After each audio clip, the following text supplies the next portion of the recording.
Assalamualaikum warahmatullahi wabarakatuh. My name is Muhammad Syami Adham bin Abdul Samad. I am the representative of Group 6 for Transportation Engineering Project.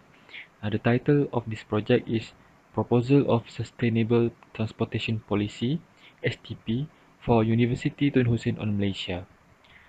Next, I would like to introduce my group members. The first name is Muhammad Alif bin Rizwan.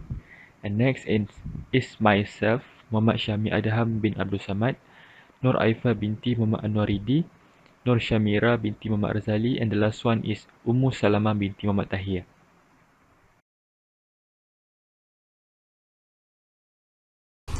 Assalamualaikum warahmatullahi wabarakatuh. My name is Nur Syamira binti Marazali, and today I would like to present a proposal of sustainable transportation policy for University Tun Hussein of Malaysia on private automobile. So firstly, for vision and goals is to develop a safer, efficient and equitable private automobile sector.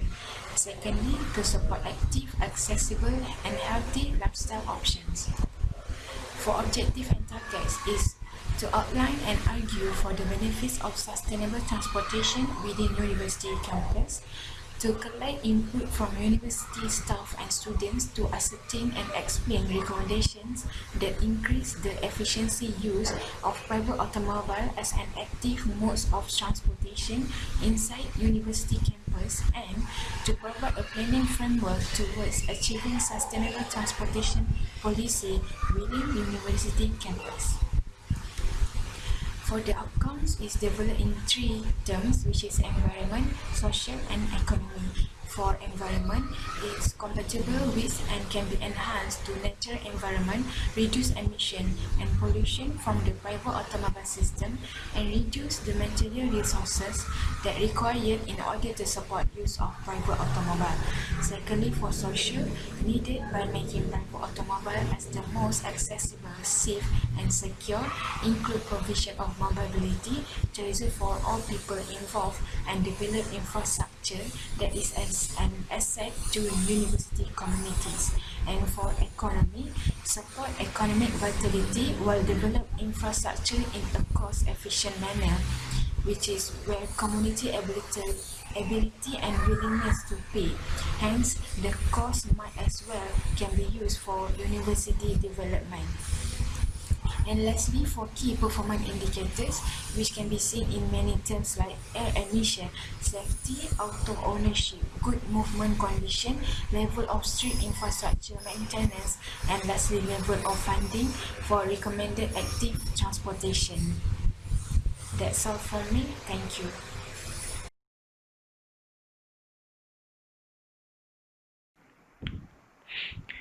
Assalamualaikum warahmatullahi wabarakatuh. My name is Muhammad Syami Adham bin Abdul Samad, and my matric number is AF160165. And I would like to explain about sustainable transportation policy for University Tun Hussein on Malaysia for ride-sharing context. Okay, first, the introduction. Ride-sharing is defined as a car service with which an individual uses a smartphone application to arrange a ride in privately owned motorized vehicles. Similarly, it is a carpooling concept with an arrangement whereby several participants travel together in one vehicle. The purpose is to share the fuel costs and also reduce number of cars on the road. Next, the visions. To solve modern urban transportation problems, urbanized areas such as cities, housing areas, and university areas. And the goals of ride-sharing STP is to save energy and cutting exhaust emission from transportation.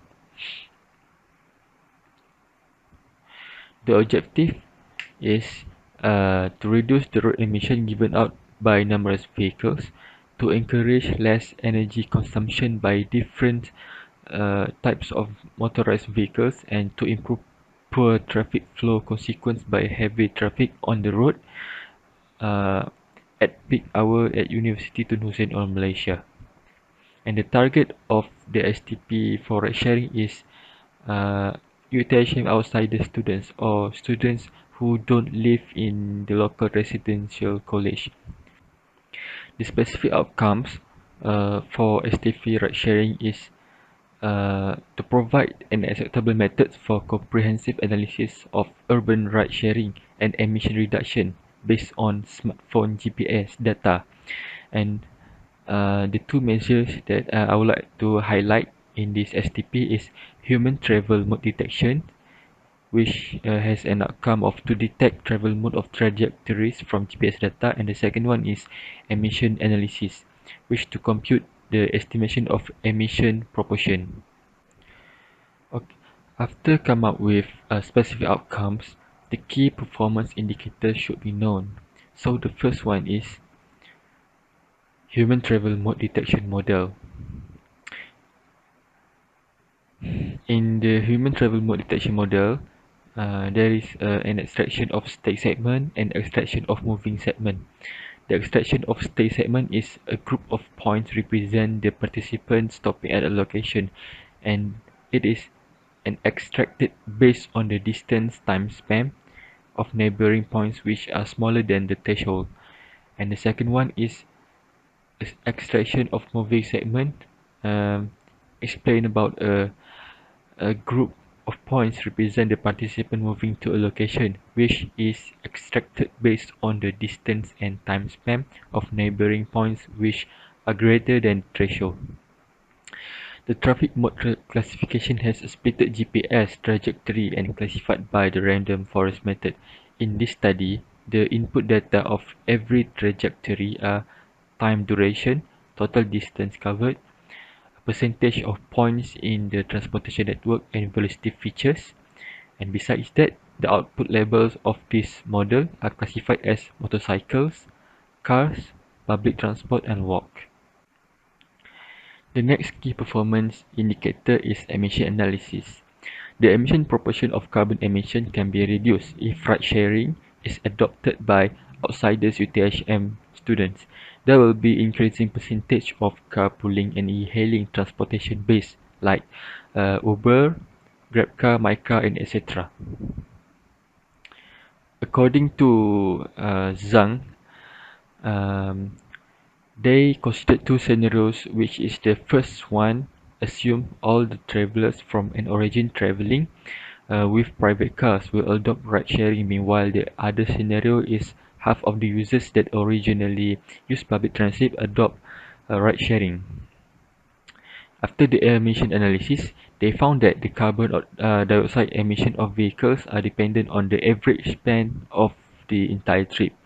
The result of this study shows that the ride sharing can truly bring an emission reduction of carbon dioxide.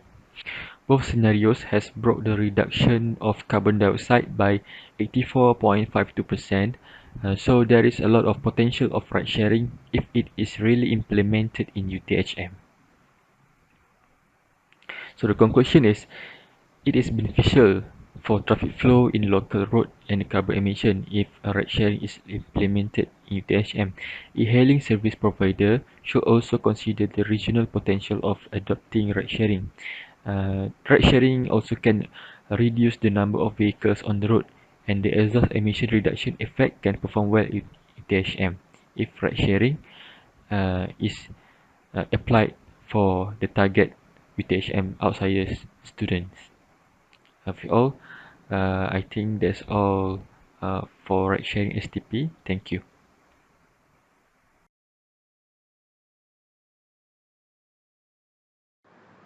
Assalamualaikum warahmatullahi wabarakatuh. My name is Ummu Salamah binti Mat Tahir. My metric number is AF160192, and I would like to present about the sustainable transportation policy for public transportation in UTHM.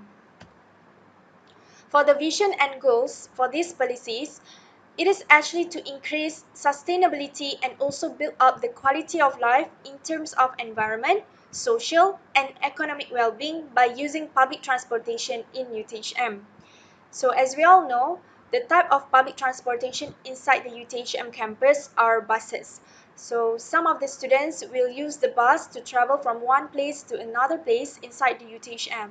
In these policies, we actually want to enhance or increase the sustainability for using the public transportation in UTHM.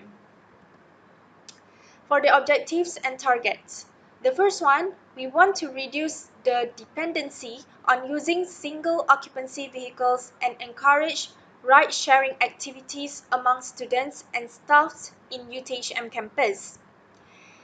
Other than that, we want to recommend public transportation as one of the preferred mode in reducing the cost of travel for students by using buses in UTHM. Next, we would like to decrease the emission of greenhouse gases and air pollutions around the UTHM campus.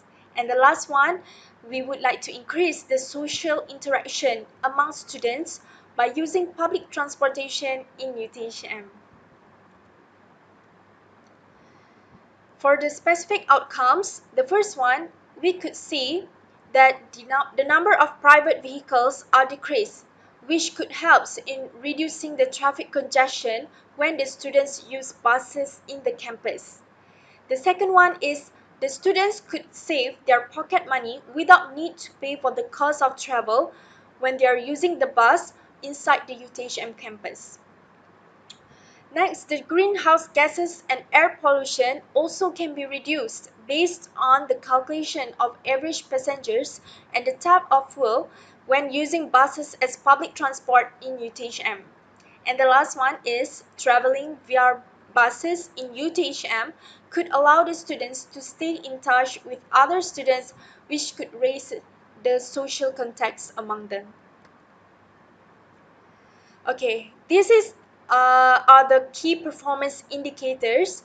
Okay, the first one is providing bus stops within walking distance around the activity center, such as library, lecture halls, or main areas where the students always congregate in UTHM. The second one is connecting sheltered walkways to the bus stops in UTHM campus are one of the essential part which could help the students to use buses during hot or rainy days. Tracking the real time of the bus position and movement inside the UTHM only by using the Android app. And this system operated 24 hours which could be accessed by using smartphones and also internet. And the last one is Bus Smart Driving Variation Indicator, which could be installed in the buses as it can warn the drivers if there are any infringing limits occur while driving in the UTHM campus, which could help in assuring the safety for students inside the bus. So I think based on these indicators, all of this can actually helps in making interest among the students to use buses as one of their transport inside the UTHM campus. So I think that's all. Thank you.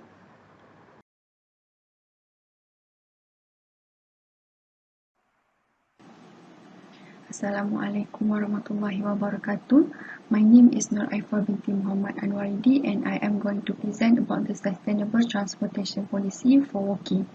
The definition of sustainable transportation is the needs to fulfill the present meanwhile reducing the bad effects of resources, energy, human ecological habits, and atmospheric carbon loading capacity.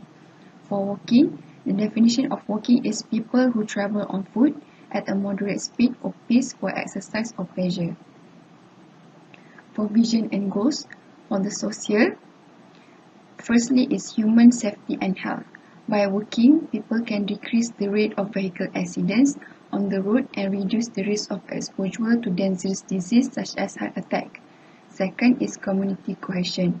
Increase the communication between the community and people will become closer during their journey during walking. For the environmental, firstly, air, noise and water pollution reduction. In the next few years, all the pollution can be reduced because the volume of production for harmful gases such as carbon dioxide are decreasing. Second is resource conservation.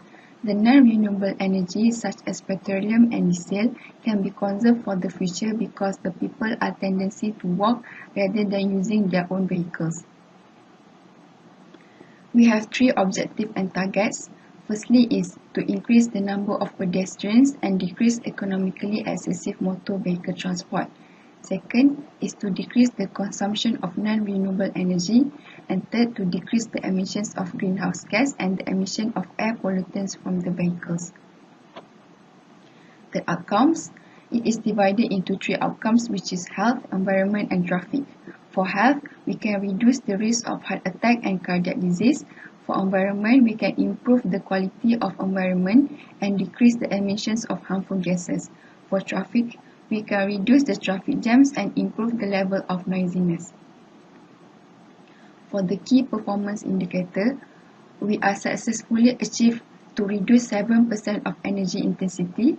Also, we can reduce the emissions of harmful gases with 22%, and we can also we successfully reduce the raw materials usage with 28%. This is the latest update for the 2020.